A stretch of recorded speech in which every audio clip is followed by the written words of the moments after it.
이상민 전 행안부 장관도 증인으로 나왔습니다. 그런데 증인 선서 거부는 물론이고요. 모든 질문에 답변을 거부했습니다. 이런 경우는 처음이다. 제 말이 아니라 재판장의 말입니다. 증인 2024년 12월 3일 일정 어떠셨습니까?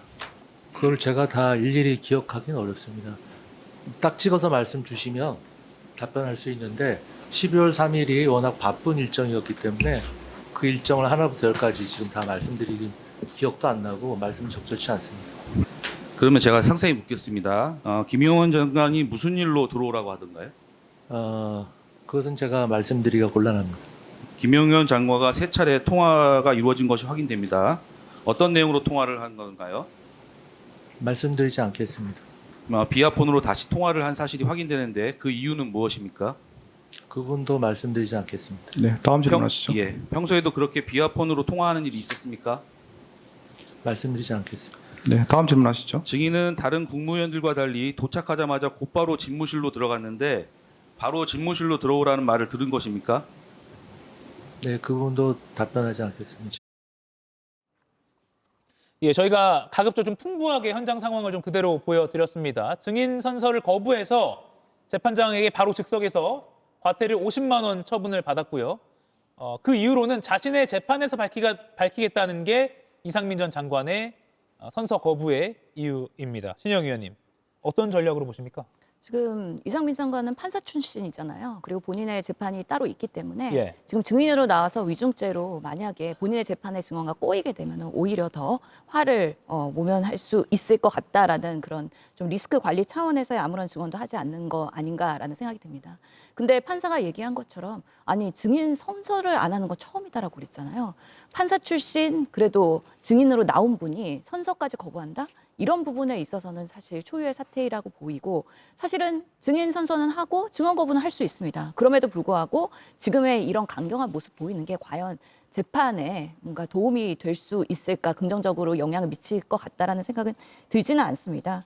그런 면에서 판사가 이상민 장관을 통해서 내란 중요 임무 종사 재판을 하고 있고 법정형이 사형까지 갈 수 있다. 라는 것을 언급까지 했잖아요. 그래서 지금 이상민 장관에 대해서 매우 중하게 보고 있다는 것을 간접적으로 얘기하는 것이고 50만 원의 과태료에 대해서 이상민 장관이 반박을 하니까 알아서 하십시오 하고 그냥 강경하게 얘기를 해버립니다. 그래서 지금의 상황에서는 되게 경색분명히도 하고 증언 거부를 했기 때문에 1시간 만에 그냥 종결이 됐다고 하는데요.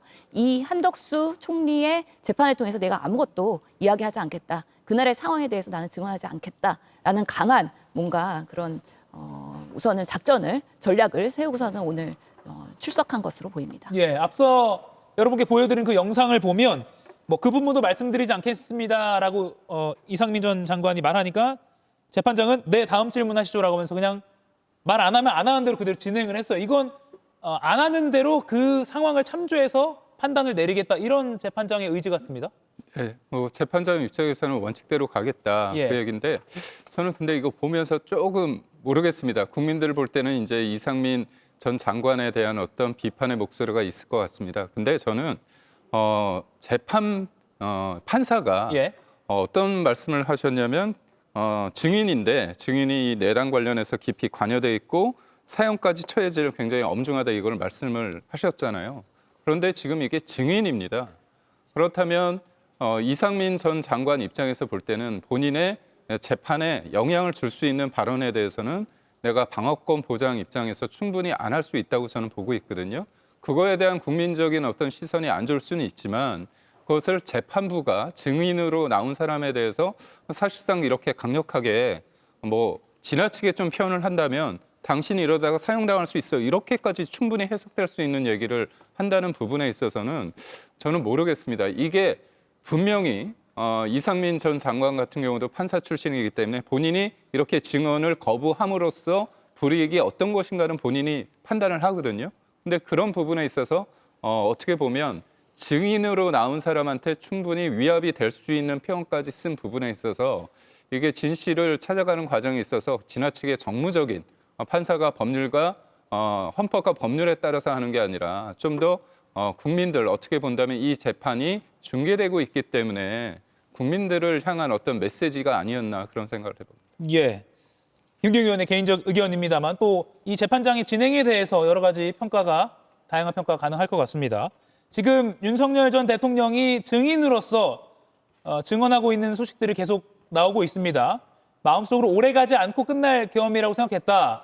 그리고 나의 관련된 설명은 조서를 확인하라. 책 한 권 분량이다. 이런 말도 했고요. 또 이렇게 분단위로 물어보면 답변하지 않겠다라는 발언도 했다고 합니다. 그리고 1년 가까이 지난 일이다. 기억나지 않는다 등등 증인으로서 처음으로 윤 전 대통령이 여러 가지 진술을 하고 있습니다. 김영희 의원님, 다시 이상민 전 장관 이야기로 돌아와서요. 증언 거부를 하기에 앞서서 증인 선서 자체를 거부했거든요. 이건 어떻게 보셨습니까? 그러니까 저기 단순하게 거부한 것뿐만 아니라 그래서 판사가 예. 거부하면 가태료를 부과할 수 있다 했고 가태료를 실제로 부과했었습니다. 예. 그런데 이상민 전 장관 같은 경우는 본인이 이의 제기했는 걸 조서에 적어달라고 요구를 했었거든요. 실질적으로 일반 국민이라면 그렇게 말하는 그리고 저런 태도를 가지기가 쉽지 않을 겁니다. 아마 이상민 전 장관이 법조인이기 때문에 저런 태도를 취할 수 있었다고 봅니다. 실제로 우리가 흔히 얘기해서 법기술자라고 하죠. 법기술자이기 때문에 저런 행동을 했다고 생각을 드는데요. 저는 개인적인 생각은 이상민 전 장관은 국무위원이었지 않습니까? 국무위원으로서에 따르면 단순하게 본인의 방어권도 중요하겠지만 국민들께서 원하는 것은 단순하게 법조인으로서의 방어권이 아니라 국무위원으로서 가지고 있는 큰 권한에 따른 큰 책임도 전 당연히 요구할 거라고 생각을 합니다. 그래서 이상민 전 장관이 조금 더 전향적인 태도로 재판에 임하시는 게 맞다는 생각이 들고 그리고 더 나아가서 여야 할 거 없이 법기술자분들 조국 전 장관 또 재판에서 진술 거부권을 수백 번 썼지 않습니까? 그런 점에 있어서만큼은 공직자에 더 나아가서 정치권에 있는 분들이 법조인분들께서는 재판에 임함에 있어서 단순하게 법조인으로서가 아니라 공직자로서의 처신도 충분히 가져야 될 필요가 있다고 저는 생각을 합니다. 예. 이가혁 라이브를 시청해 주셔서 고맙습니다. 이가혁 라이브는 평일 오후 5시 TV와 유튜브로 실시간으로도 함께 하실 수 있습니다.